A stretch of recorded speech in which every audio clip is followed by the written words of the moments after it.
Uh, where's the music? Hello?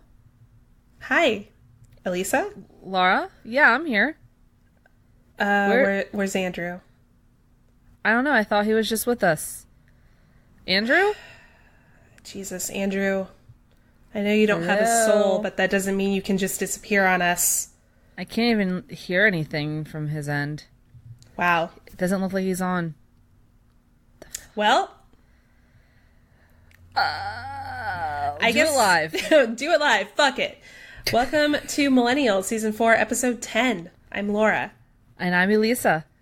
No Andrew this week. Apparently, he's dropped off the face of the earth to go for his third butthole bleaching so far this year. Wow, that's a lot. record low for him. I was about to say, I think that's a lot, isn't it? But I wouldn't know. No. Yeah, so no Andrew this week. It's just myself and Elisa, but we promise to make this as as fun for everyone as possible. So we're going to be reading a note from Andrew, actually, because he can't fucking stay away from us for 2 seconds. Then we're going to be talking about some news, some things about North Korea and Pharmadouche Martin Shkreli. Then we'll be doing some feedback. Mm-hmm. And then to wrap up the show, Elisa and I are going to be doing an AMA edition where we took some questions from the Facebook group where you guys are allowed to ask us anything and everything. So we'll be covering all that tonight. Elisa, how are you? What does it feel like to actually have the show to ourselves for once? It feels like what the show was meant to be. I know. From the beginning. You know? I'm kind of okay with it. And, no, I'm kidding. I mean, I think this will be a little rough around the edges. No. Without We're going to be Andrew. fine. But we will persevere. Like our forefathers before us, like the great suffragists, we will persevere. Yes. So listening live over at patreon.com. Just want to say hi to Angel, Shania Whitney, Ian, Victor, Andrew, and JY. Thanks for being with us, guys. What's up? Several of, at least 3 of these people are listening live for the first time, too. Oh, shit. So. I'm so sorry. I'm sorry this was your first episode to listen live to. Just, yeah. It's going to be fine. So, I have to observe, I'm looking out the window right now, and it is still daylight. Yeah, isn't that weird? I'm so fucking happy simultaneously about that, but also pissed off. Yeah. That the time changed again. Why is this still a thing? I don't know, and I feel like we have this conversation every single year. Like, collectively as a society, we're like, why do we do this again? And then the next day comes, and we're over it, and we kind of forget until the following year where we wake up sleep deprived, and we have this whole conversation yet again. I don't know. I mean, I understand that daylight savings time started as like a whole agricultural thing to give us more time to farm and whatever. I don't care. What I care about is waking up on Sunday, it being like 9 a.m., but my body thinking it's 8 a.m. Then I go through my day miserable and exhausted. Yeah, so my boyfriend and I went to a game night on Saturday night, and we left at like 1 a.m., which we were like, that's a respectable time, not too early, not too late. And when we got home, I looked down at my phone, and I was like, oh, it's like 1:58. Okay, we'll just go to bed, and we'll get plenty of sleep. And then I watched the moment when it turned from 1:59 to 3 o'clock in the morning, and I was angry. Yeah. I threw my phone at the bed in disgust. It's really like being in a Twilight Zone episode where you're just like, a whole hour went by. What happened? Was I abducted? Aliens. Probably. Aliens. It's for real. It is for real. We discussed aliens on last week's episode of After Dark, so if you haven't heard that, I would definitely recommend checking it out over at patreon.com/millennial. Speaking of Patreon, we wanted to issue a reminder that Matt's catchphrase poll on Patreon closes on March 15th. This is the poll where you guys get to decide which of Matt's statements are going to end up in our intro music forever. So you'll recall that our intro music starts out with Micah's iconic live to tape. We're going to follow that up with a few phrases that are interesting.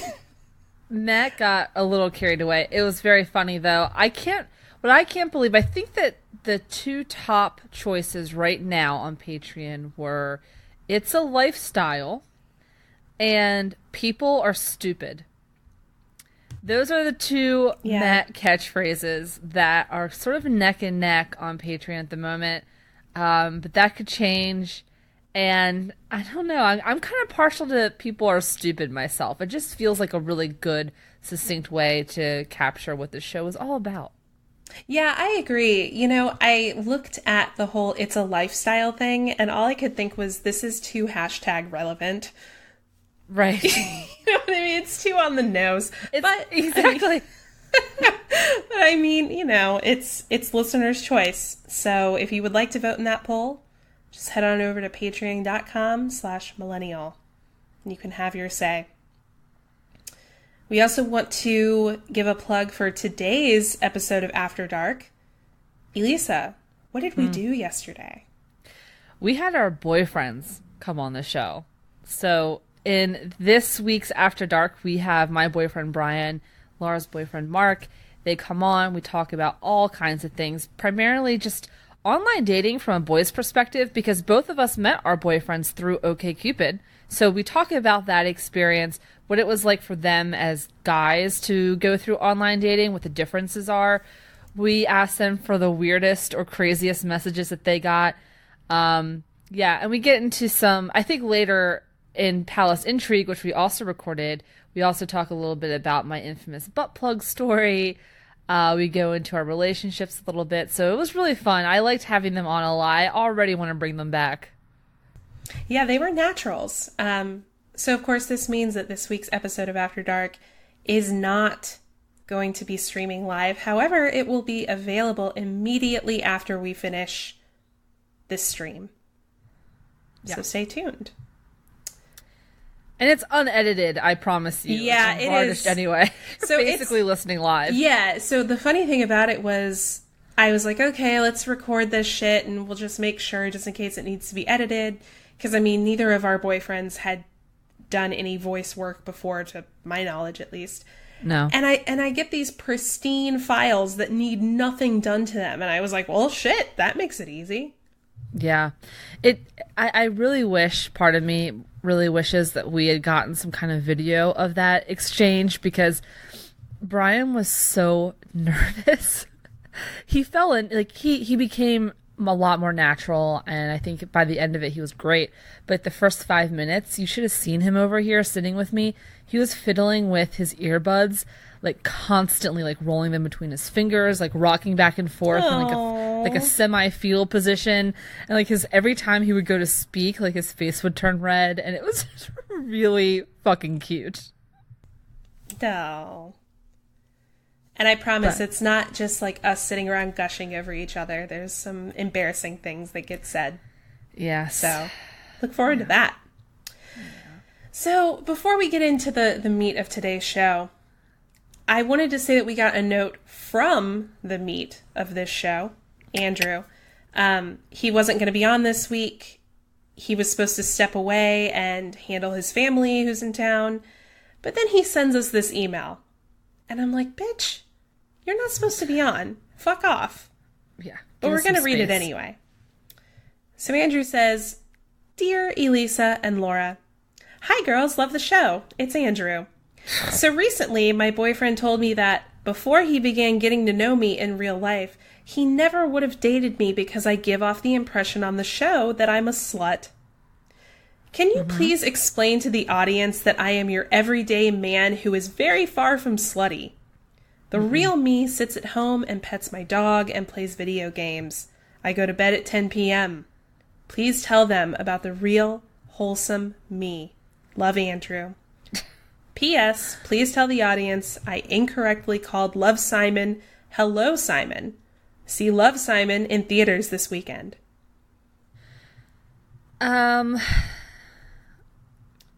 So the stuff, I will say the stuff that is true about this email is that he sits at home, pets his dog, plays video games, and goes to bed at 10 p.m. Those things are all true. Right. I'm not sure I can speak to Andrew not being a slut, however. My experience of Andrew is very much that he is a slut. Excuse me. I'm kidding. I use that term, by the way, ironically and not sincerely. He is kind of slutty, though. I'm half joking. I'm half joking and also half serious. So the thing about Andrew, I think we have to parse this a little bit. Andrew has a show persona. Yeah. And when he's in show mode, he talks a big game. Yeah. So I think he makes himself sound sluttier than he actually is. Yeah. Whereas in real life, Andrew is a hypochondriac. True. For starters, like, he's so afraid of germs that I don't think he could actually be slutty because he'd be afraid of getting an STD and dying. True. I do agree with Laura here. In all seriousness, Andrew is almost like split personality. He's mostly the same. He's mostly the same whether he's on the show or off the show.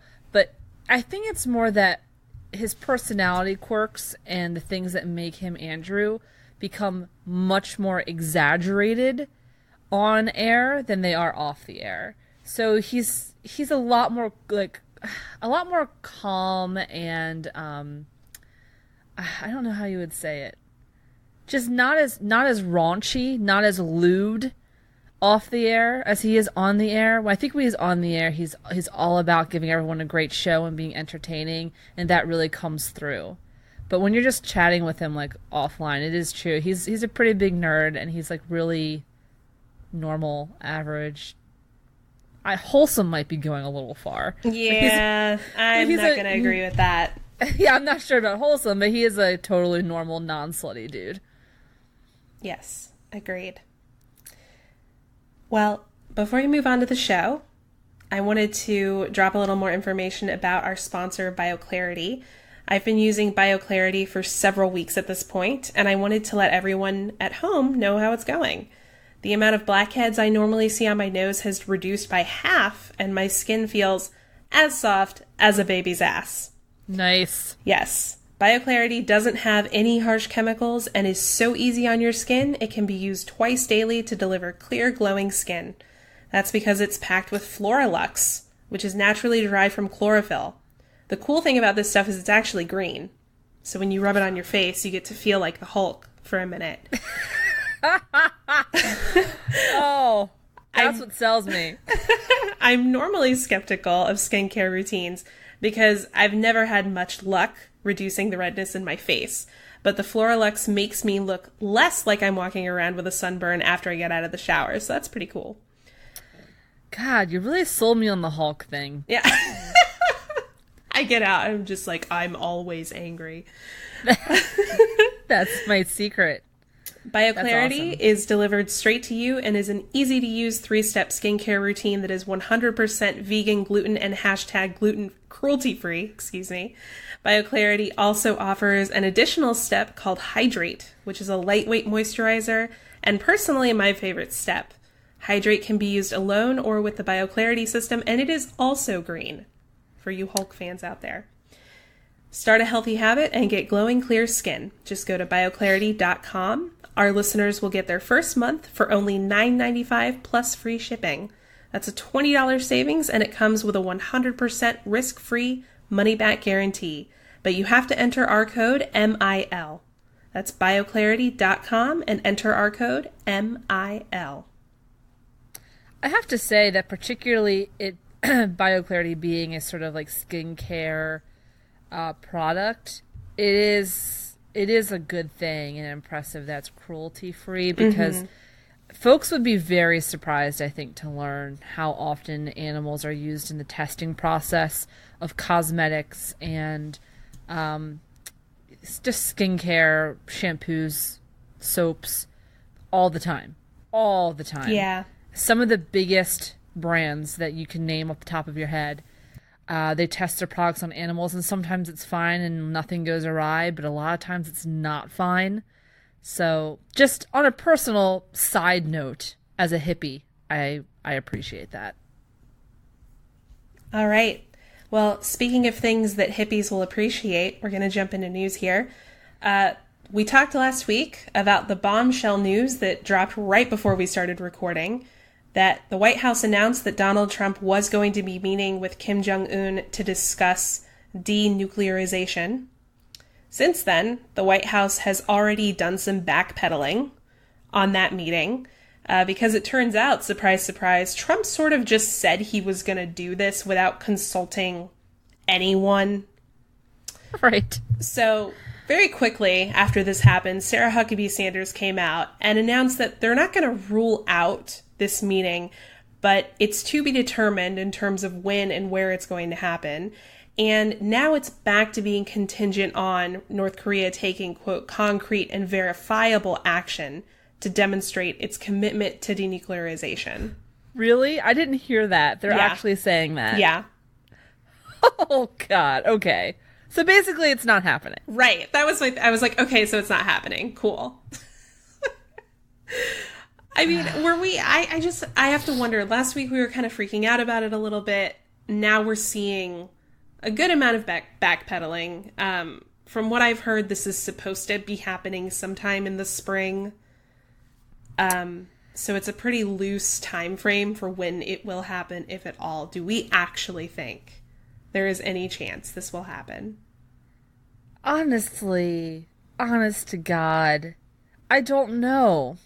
I just love, though, what I love is that when the news broke, we were all a little skeptical and we were all a little concerned and also surprised, frankly, just shocked by the news.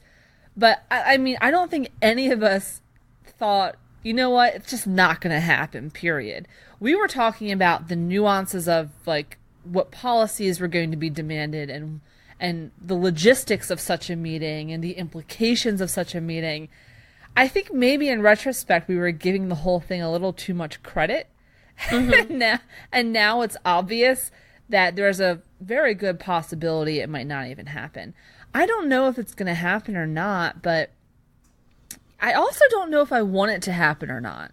That's the weird part, is that I feel like with this administration, there is little predicting them or President Trump ever. But what strikes me most about this story is I'm not sure what I even would want to have happen. Because on one hand, clearly we want more diplomatic connections with the Korean Peninsula. That only stands to benefit the world when we're talking and having open dialogue. On the other hand, just like we discussed last week, how much do we trust this administration to execute that well? I don't. This is the leader of the free world who gets on Twitter and refers to, in one breath, refers to Kim Jong-un as Little Rocket Man, and in the other says that he admires him. Yeah. It's really such a tricky dynamic, and I have to wonder, I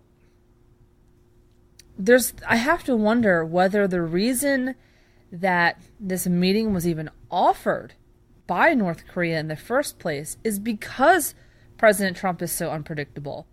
It does make me wonder why this wasn't on the table with past presidents, or why they never made these same sorts of overtures with past presidents and the same sort of effort with past presidents to bridge this divide.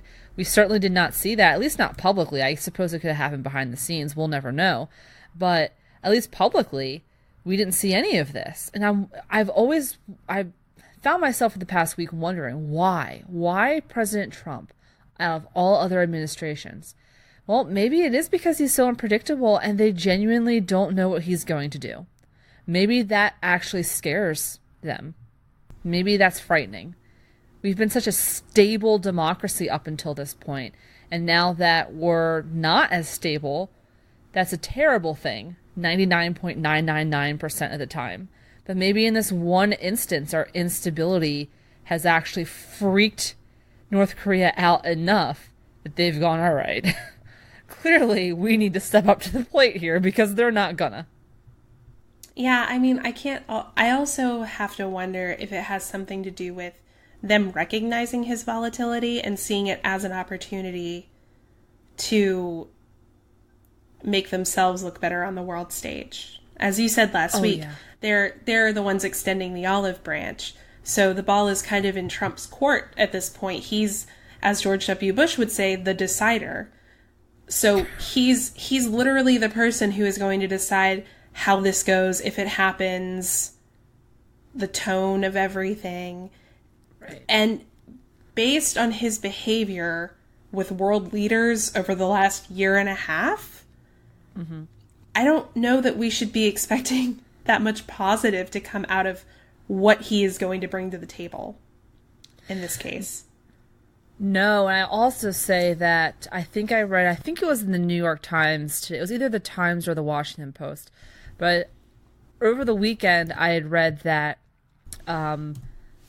apparently when this meeting was brought to President Trump's attention, the South Korean officials who told President Trump about this possibility were shocked that he immediately said yes.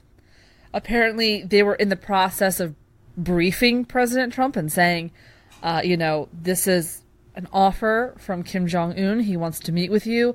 And they barely got their full sentence out before Trump was like, yes, all right. You know what? Just tell him yes. And they were shocked and baffled by this response. I find that extraordinarily telling.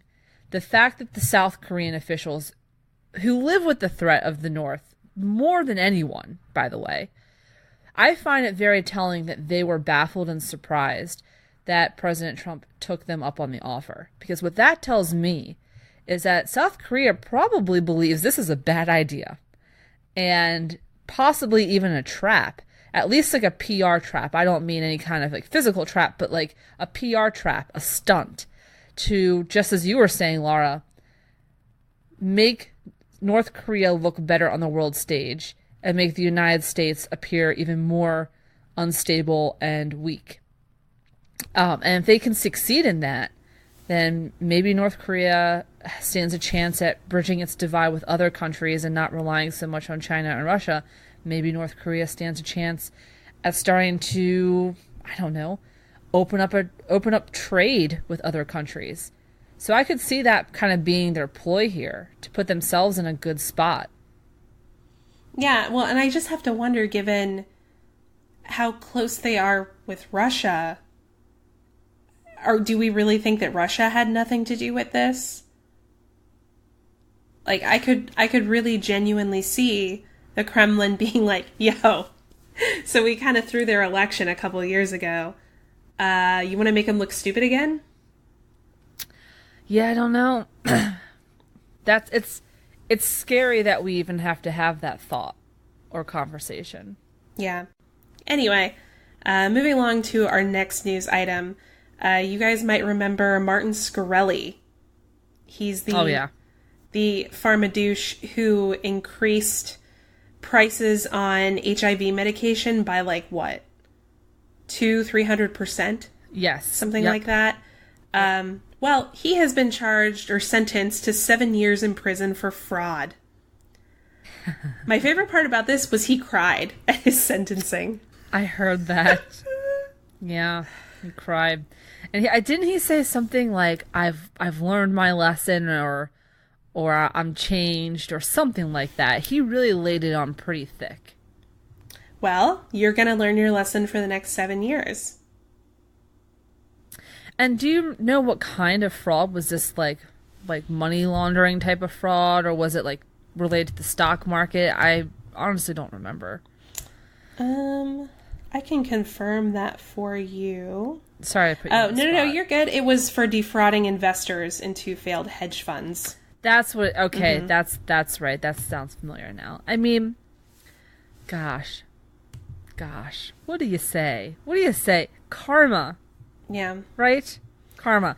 I mean, he was so controversial well before the fraud scandal because, as you said, he raised prices on medication 200-300%.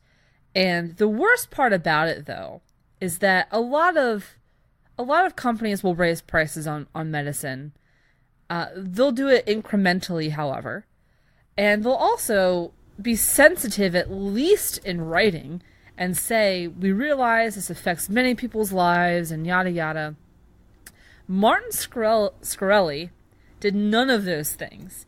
When he doubled and tripled prices on life-saving medications, he actually came out publicly and is on record and is an audio recording saying, yeah, I did it for money. He's like, this is clearly a captive market. They don't really have much choice except to buy the medicine because they need it to fucking live. So that seems like a great opportunity to me to make a ton of more money. Like, we're really lowballing on these prices. And was just so transparently fucking greedy and evil about it. You know, if he had raised prices on this medication, on HIV medication, even by like, let's say $5 a prescription, he still, given the number of people on it, still would have made a shitload of money, but he wasn't satisfied with that. He had to like triple it. And then when he was called to the carpet and people asked him, why? What's wrong with you? He laughed. He laughed in their faces. I mean, I'm not exaggerating. He literally laughed. And was just like, I get to do what I want. And he thought the whole thing was hilarious. He's a real asshole. So I have to say, I'm not really one for Schadenfreude, but I'm kind of glad that he's in prison. This does feel like, to me, the best kind of karma for the lives I'm sure he wrecked. Yeah, and I just want to issue a correction here. Shania did come into our comments and ask, wasn't it like a 5,000% increase? Oh, even better. Yeah, so I just went and did some digging on this, and that does look to be correct because he increased the price of the drug Daraprim, which was used for protozoal infections, from $13.50 a tablet to $750 a tablet. Right. After there acquiring you go. it. So yeah, there's some hard numbers. That makes me, I feel like 7 years isn't long enough. No, and it does beg the question, you know, what can we be doing as a society to regulate the ability of pharma companies from raising prices to that extent? Now, again, I recognize that pharma companies are the ones making breakthroughs for people. They're the ones who are funding millions, sometimes trillions dollars worth of research to get a breakthrough. And so I do appreciate that they deserve that money because they're the ones who have invested all of the money to get that cure or to get that vaccine or what have you. But shouldn't there be some kind of ceiling or limit, you know? Or at the very least, if you're going to raise prices, shouldn't it be mandated that you have to do it incrementally? I mean, what did you say it was, Laura? Like $7 or something a pill? $13.50 to $750. Yeah, shouldn't $13 to like $700 and some dollars just not be allowed? Yeah. Well, and I mean, this is a larger discussion that we can maybe have at a different time, but I know that a lot of people present the option of allowing people to purchase their prescription drugs from Canada as an option, as a means of sort of providing competition so that pharma companies in the United States aren't able to make these kinds of ridiculous leaps in price. Right. That's what I would do if I were them. Yeah. Well, there's a number of things that are preventing us from doing that, namely our Congress. But we're going to go ahead and move on to our next story, final news story of the day. So Trump is pushing ahead on his idea of gun training for school employees. Okay. So that's the bad news. The good news is that the White House didn't offer any specifics as to how this would be implemented or how it would work.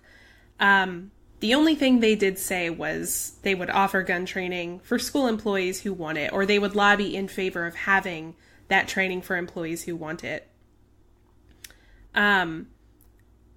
They also didn't include anything about raising the age to purchase from 18 to 21, which Trump previously spoke in support of. So now that's not being discussed by the White House anymore. Okay. Yeah, so it really seems like they're sort of waffling on this depending on who they talk to, and that's a very Trumpian thing to do. He sort of blows with the prevailing wind, whoever he spoke to last is who his opinion is informed by. So, right. I still can't wrap my head around the idea that this is a serious conversation we're having. I mean, I think it's hard to say if it is or isn't, because the White House can put out statements like this, right? Like, yes, we support gun training for the teachers, but if they don't do anything about it... Right.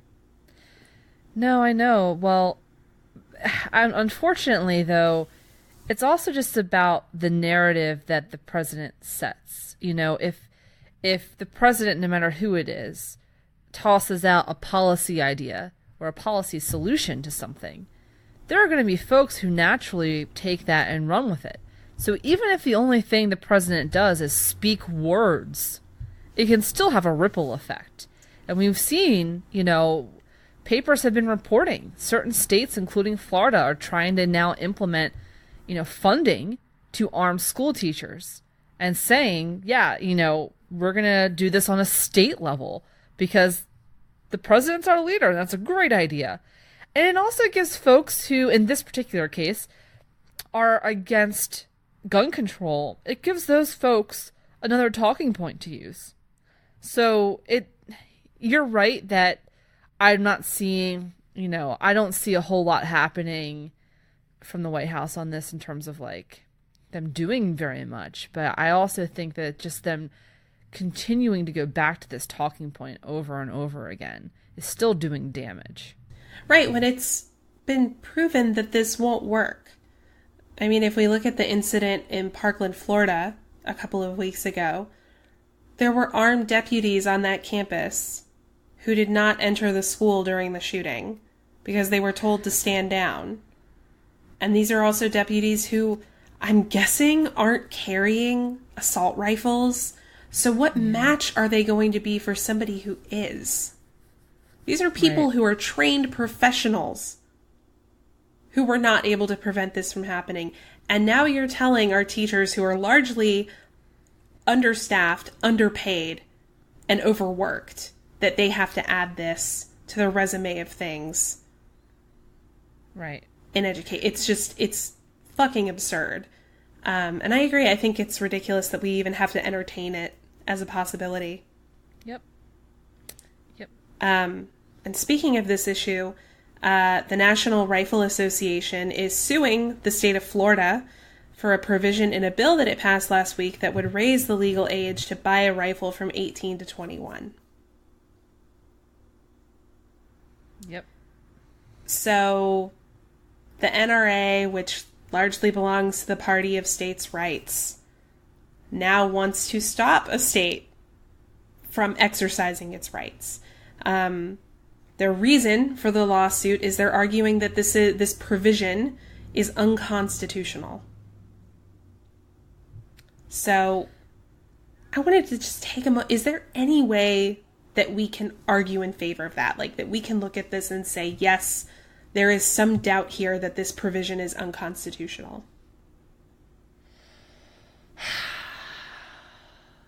We're talking about... increasing the age from 18 to 21 to buy a rifle. I don't... Here's the thing. The word regulated is right in the Constitution. It's right there. A well-regulated militia. I don't know how much more explicit or express the Second Amendment needs to be to make it clear that even back then when they were talking about muskets, they still intended for those things to be well regulated. And by the way, the intention was that it would be primarily for militias. So I don't see how you can make the argument that raising the age to 21 is unconstitutional. We do that for lots of things that are also expressly protected by the Constitution. Again, I can't emphasize enough, the Constitution doesn't outline that you have free form of these rights however and whenever you want to use them. I mean, there's always certain limits. The question we have to answer as a society is, where do we draw the line on those limitations? But we have to stop building up the straw man to attack of it's binary. You know, you either are going to like ban all guns and this is unconstitutional, or we just have to accept the status quo. Those tend to be the two extremes that folks keep coming back to and keep bringing up to make their argument. Oh, it's unconstitutional. Yeah, except a lot of district courts and federal courts disagree with you on that. You know, plenty of states have written legislation that would raise the age to 21, and no one's calling them out on that. So I just don't buy it. I don't buy it. I think that it's a straw man argument, and we can have reasonable conversations about whether or not we should raise the age, but to automatically say it's unconstitutional to me just does not pass any kind of sniff test. Yeah, I agree, and I've seen the point brought up by a number of people, including a couple of people that I know personally, that this is unfair because while this would prevent, say, a 19-year-old from being able to buy a rifle in the state of Florida, that doesn't mean they couldn't drive up to Georgia and do the same thing. So sure. The point that gets brought up is, so you're telling them they have to drive hundreds of miles to get a gun. And I'm like, yes. Yes, they do. Well, there are also states where you have to drive hundreds of miles to get an abortion. Right.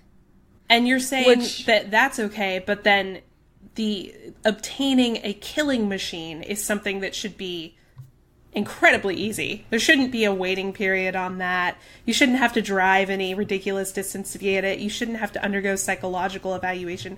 Those are all things that people who want to have abortions have to go through. Yeah. Yeah. Yeah. Yeah. I don't even know what else to say about that. It feels like it feels like sometimes arguing with a brick wall when you have these conversations, because I feel like the gun issue is so deeply steeped in emotion. Yes. At this point. On both sides. To be fair, I understand the emotions of the pro-gun control group because they're coming from a place of having watched children be slaughtered. So I understand that a little bit better, but regardless of the side, it's so steeped in emotion that I feel like it's a really difficult conversation to have. And even to go into, is this constitutional or not? What are what's the legality of doing this on the state level versus the federal level? And where do you draw the line? Why 21? Why not 20? Why not 30? Like, even to have those conversations, I feel like folks just shut you down. They just say, you know what? You can pry this from my cold, dead hands, and they won't even engage. It's tough to get folks to even engage. Yeah, it's an all or nothing. Yeah, exactly. You know, you're either with us or you're with the bloodthirsty, gun-hating, baby-aborting liberals. Right.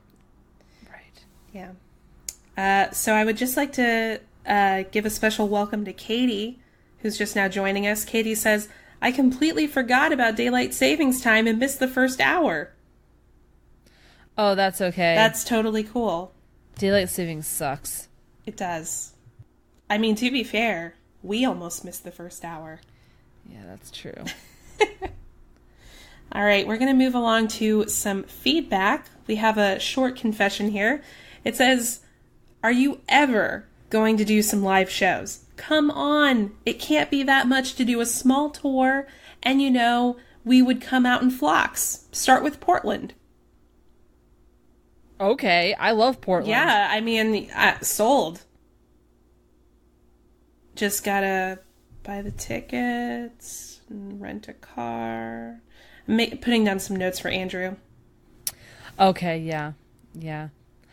Honestly, we have actually talked about a tour in the past, I think it would be a ton of fucking fun. It's just logistically it can be tough, I think primarily because finding a place to host us would be very difficult. This isn't the type of show that you would want to have in like a Borders or a Barnes and Noble or something like that.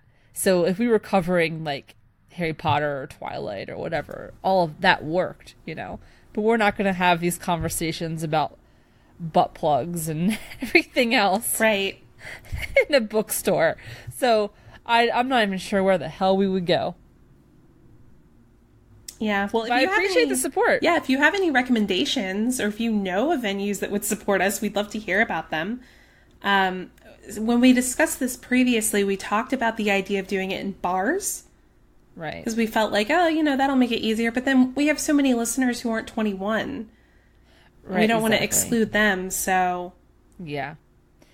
Yeah, exactly. Plus, I feel like for folks at the bar who aren't listeners, they're going to be profoundly confused and probably pissed off that instead of listening to music or being able to have conversation with people, there's just going to be like these people up on a weird makeshift stage cracking like butt jokes. But yeah, they wouldn't find us funny at all. No, I don't really find us funny, so I don't blame them. But yeah, thank you for that. Thank you for the support. I appreciate that thought. That's very nice. We also have an AP choice, excuse me. Elisa, would you like to read that one? Zach asks, what is one thing in the last week that was good, that made you happy? Just one? Make it a good one, Elisa. God. The first thing that comes to mind is that actually just yesterday I finally beat Zelda Breath of the Wild. And I want to say it made me happy that I beat Ganon on my first try, because I did.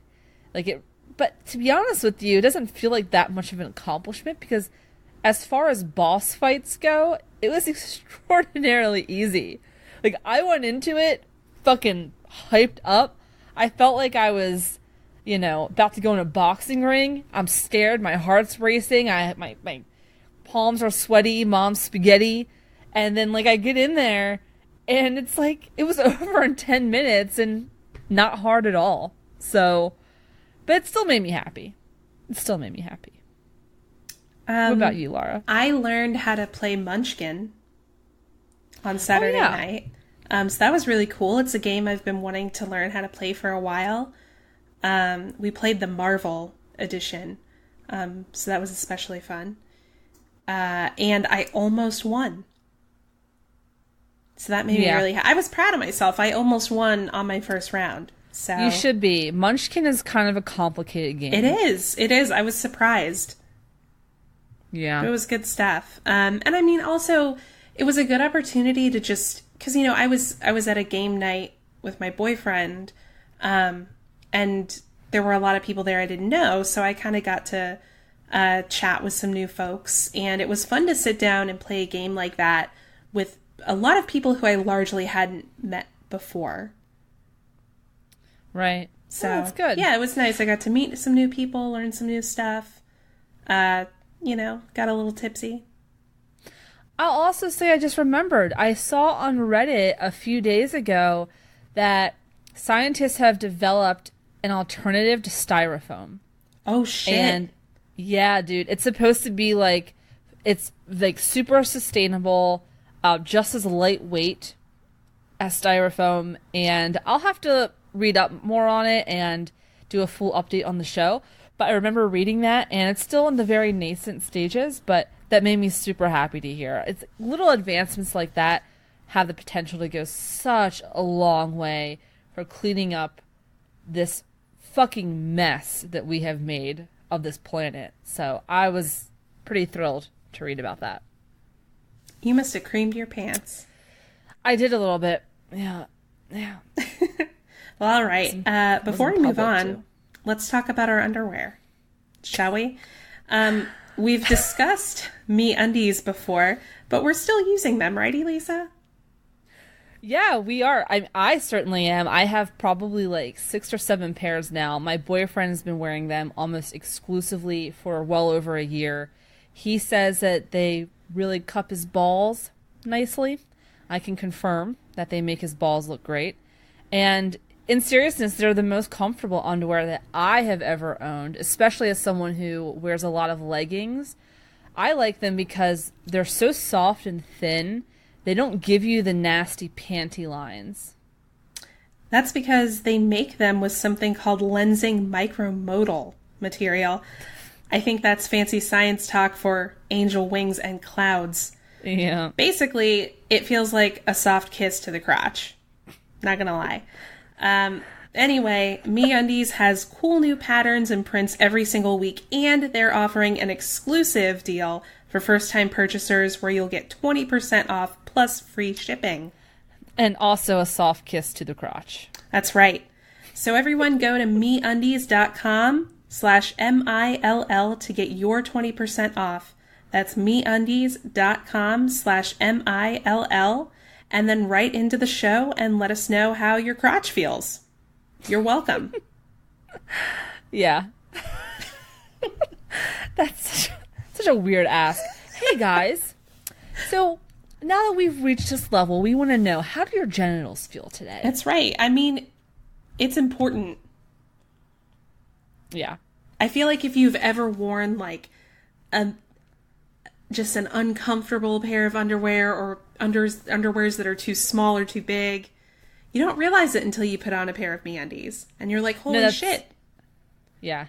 No, that's true. I used to always think I had to choose when it came to like wearing leggings. I either have to wear underwear and accept the fact that everyone's going to see my panties, my panty line, right? Mm-hmm. Or I have to go commando. Those are my options. Right. Now I don't have to choose. Perfect. To wrap up the show today, Elisa and I are going to do an Ask Us Anything. We collected a few questions over at our Facebook group, facebook.com/group/millennial. So we're going to start out with a question from Anne. Anne says, what random habits have you picked up from each other? Oh, God. That's a good one, actually. That's a good question. It's hard for me to say because at this point I've known you so long. Mm-hmm.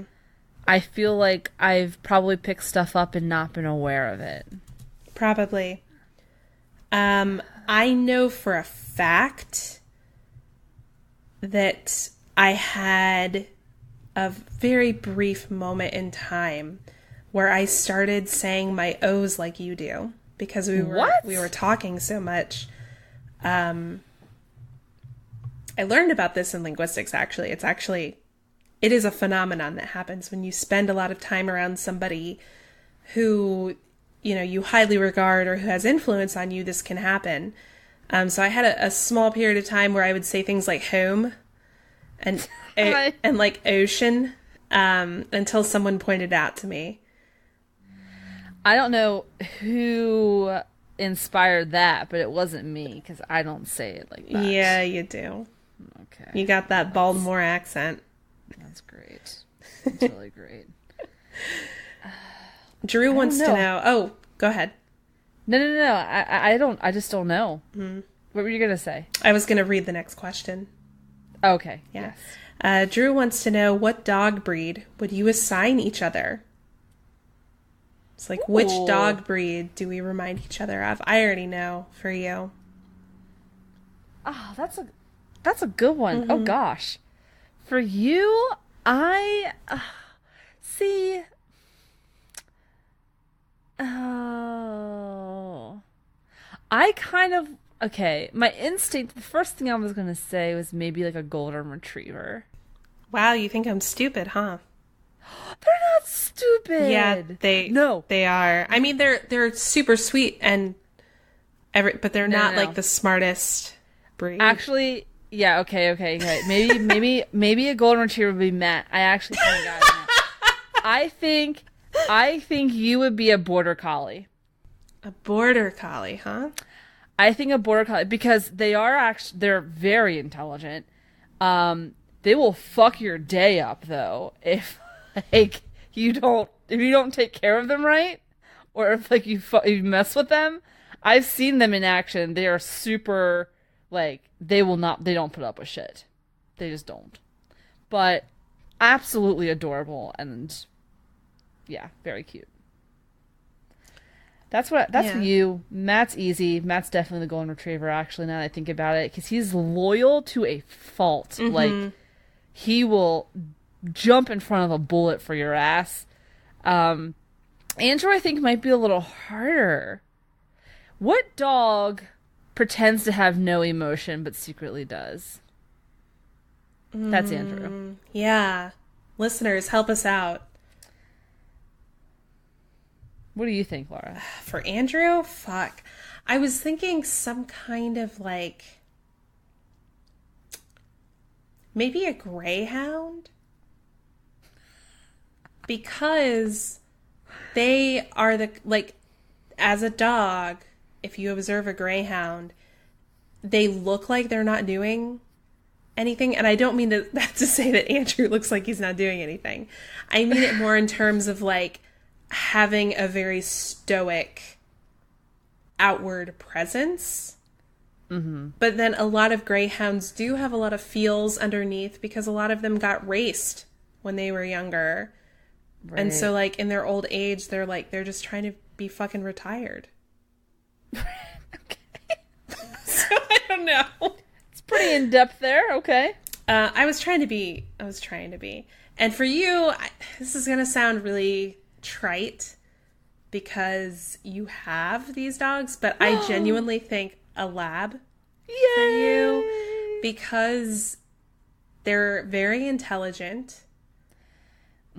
They learn fast. See, there's a difference between intelligence and learning fast, right? So like my dog is super smart, but she's also really stubborn, so she doesn't learn fast. But you learn really fast. You're also really loyal and cuddly when need be. I love this because labs are so near and dear to my heart. Mm-hmm. I will say intelligence depends on the lab. I have a chocolate lab that is the biggest idiot. I think you're right in general that they're a smart breed, but she's a fucking moron. Jesus Christ. Wasn't there some like questionable like breeding practices that might have explained that? Yeah, you know what? Chocolate labs are weird in general. We've had this is our second one that is just not she's one can short of a 6-pack, you know what I'm saying? Like, she stares at herself in the window. She clearly sees herself. She tries to bite herself.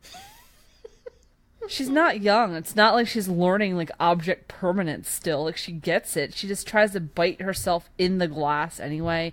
And then she gets scared when she can't. She's fucking weird. But I take your point, and I'm very flattered. Katie says, I feel like Andrew would be just like his dog. His dog, Brooklyn. Yeah. Well, that's a good thing. Brooklyn's pretty cute. Brooklyn is very cute. He seems maybe more cheerful than Andrew. He's going to be so mad when he listens to this. Fuck you guys. Jeez. He's not going to come back. Anyway, moving on to the next question. Rachel asks, what are the pros and cons of a long-term, long-distance best friendship? Oh. Only cons. I was going to say there are way more cons than pros. Yeah. Way more. I think for me, the only pro has been that when I've moved around in life, it's not affected my relationship with Laura at all. Mm-hmm. So if when I moved to college or away from college, or when I moved out of my parents' place, moving has not affected the relationship at all. Whereas for a lot of friendships, it can. And I think when the friendship is based on physical proximity, when you lose that physical proximity, sometimes that translates into also losing some of the emotional intimacy. And that's not been the case for us. And that's probably the only pro I can really think of. But it is a significant one. It makes me feel like she's my Polly Pocket friend. I can just like stick her in my pocket and go wherever, and she's always there. So that's nice. Except you stick me in your butt. Yeah, and he gets stuck there. I think the other thing that's a pretty significant pro is the fact that we only get to see each other a couple times a year means that we really make that time count. Yeah, lots of sex. Yeah, of course. But I mean, we never get together for a long weekend or anything and then are just like, we're going to sit here on our phones and ignore each other like a lot of friends do when they get together, when they see each other a lot. Right. So like even like for instance when Elisa came to visit me last year to see my place, we didn't do any like big events, like we didn't go kayaking or anything crazy, but like we hung around my place and we just talked a lot, right? And that time, you know, it feels really important and valuable, and I think that also allows us to have a friendship where not seeing each other all the time isn't a deal breaker. Mm-hmm. Yeah. Like, we sort of get together and it feels like we picked up exactly where we left off the last time we saw each other. Mm-hmm. The podcast doesn't hurt. Not at all. Make sure that we keep in regular contact. Yeah, no, that's great. The cons, though, are sort of all the cons that you would imagine, right? Like, I really regret and I miss... I can't even say miss because it's not like we ever had it, but I regret that I can't just like call you up and like on a random weeknight and say, hey, you want to come over and have dinner? Or like, I can't see movies with you. There's so many movies that I feel like would be like great movies to see with you specifically. And like, we never get to do that.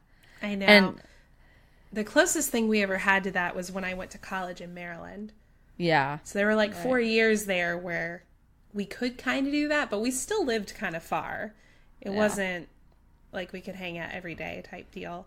But yeah, I agree. And the thing that bums me out about it too is anytime I'm talking to Mark and we're like talking about things that require multiple people, like I was talking about an escape room recently, like, oh, I really want to go to this escape room. And he was like, we should do it next time Brian and Elisa come down. Yeah. And I was like, but that's like, it's not like they're coming tomorrow. Right. No. I do that all the time. Sometimes I don't have experiences because I'm just waiting for you to come back. So like, I'm serious. So like when we did that, remember that park we went to where like we climbed, it was like an adventure park. It's called an adventure park. You climb through these trees and there's zip lining and it's like a whole jungle gym for adults. It's a lot of fun. It's exhausting, but fun. I've not gone back there since then because I keep thinking, I want to do that with Laura. So I'm the same way. Times like that really suck. Let's get together soon. Yeah. Oh, last con is when one of us is going through something difficult. Mm-hmm. It is really hard not to be there. It's actually weirdly enough harder for me not to be there for you than like it is, oh, I want you here for me. Mm-hmm. Like when you're going through something tough, my instinct is just to like Molly Weasley you to death and like wrap you up in my arms and sounds so wrong, but you know what I mean. No, I know. Like smother you in like affection and just like talking it out, whatever. And I feel like that's a lot harder to do. Yeah, it definitely is. They need to invent Skype, but like so you can give virtual hugs. Yeah. Like so I can just reach through the screen. I think they did that in Star Trek. They did. They're a much more advanced society than we are. Yeah. Victor wants to know, what other podcasts do we listen to? I'm a big MuggleCast fan. I listen to that on their regular. My boyfriend's gotten me somewhat into... Oh, God, what are they called? They're brothers. Hold on, I'm going to have to look this up. Shit. You can answer, Laura. Okay. So recently, I kind of go through phases with podcasts. Right now, I'm listening to two by the same people. Atlanta Monster, which is about the Atlanta child murders of the late 70s, early 80s. It's from Tenderfoot TV and the How Stuff Works people. And then the same guy did a podcast like 2 years ago called Up and Vanished that was about a disappeared woman here in Georgia. And it was a really weird case. And at the time that he started the podcast, it was still unsolved. It was a cold case. But he started digging into it and bringing a lot of media attention back to the case. So they were actually able to make some strides on it. So that's what I'm into right now. I really like true crime. So those kind of podcasts, like I loved Serial. Yeah. I also like other scary stuff. Like I think I plugged the podcast Spooked last fall when it was running. That it just gets real people to come on and tell their accounts of like ghost and paranormal experiences that they had. I also love This American Life. I'm a big fan of NPR, so Wait, Don't Tell Me is also a really good one. If you haven't heard it before, It's very funny. So yeah, I like a lot of podcasts. That is a lot of podcasts. Yeah. Honestly, I don't feel like I listen to any now compared to you. Sorry. No, that's fine. So My Brother and Me is something that my boyfriend's gotten me into. I've only heard a few episodes, but they've all been really good. They're very funny. Gosh. Pod Save America. Oh yeah, that's a good one. That's a really good one. Those guys are amazing. I highly recommend Pod Save America if you like hearing, like, honestly, really interesting political discourse, from people who are like actual professionals and know what they're doing and what they're talking about. So they're very good, and they find a way to keep those conversations fresh and funny. So yeah, I would check them out too. Cool. TJ wants to know, have you ever dated interracially? I want to say no. So my gut feeling is to say no, not really. I have dated several Jewish men. I don't know that, and I'm not trying to be insensitive here. I genuinely don't know how or if that would count towards it being interracial. I know that some in the Jewish community do consider it to be a race, and so I would want to respect that, but others don't. So I take it for what you will. I've had several Jewish boyfriends, but I think that's about it. Yeah, I have. My boyfriend Mark is black. And I was thinking about previous romantic partners today. And to be honest with you, I've only ever seriously dated one white guy. Yeah. And I think environment has a lot to do with it. When I was dating him, it was when I was in college at a largely white private school in Northern Maryland. So, and then... Very white. Very white. And then on the other hand, I lived in Costa Rica for a couple years, and now I live in Atlanta, two pretty diverse areas. So, right. Yeah. Yeah. Julie wants to know, Elisa, since you play Dungeons and Dragons, what do you think the other hosts' alignments are in real life? Now that is a good question. Oh, shit. Fuck. I think Laura is going to probably have to be... oh, Jesus. God, this sounds so cheesy and corny and predictable. I feel like Laura would have to be lawful good.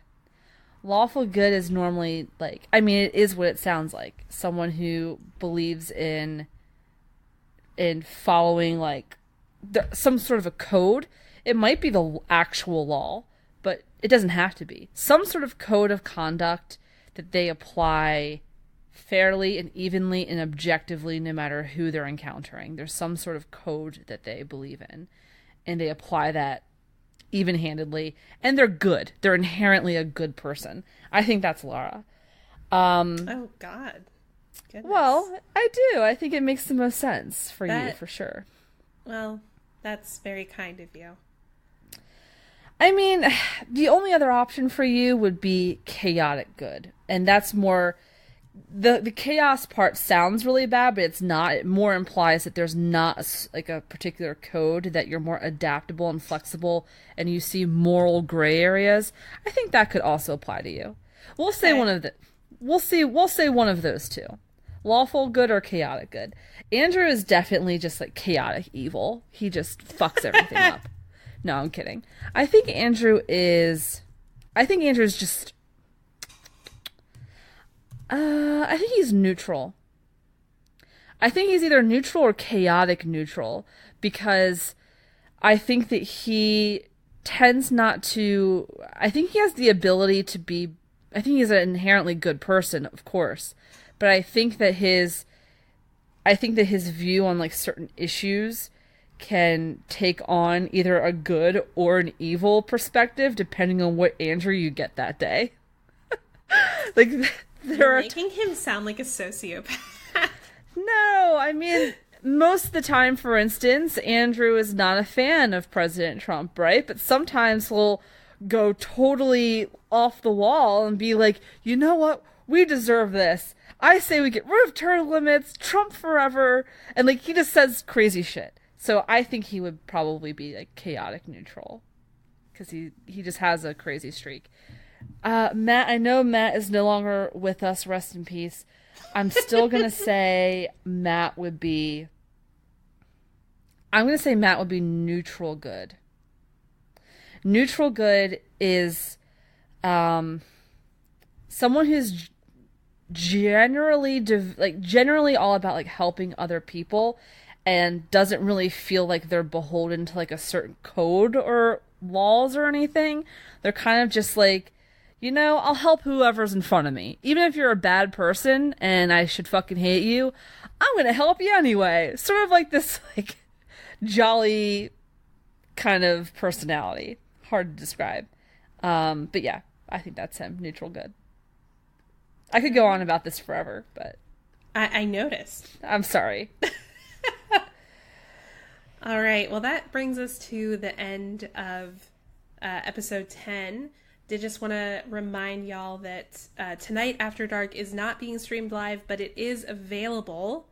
If you just go on over to patreon.com/millennial, you will see the episode entitled Boyfriends is up for your listening pleasure right now.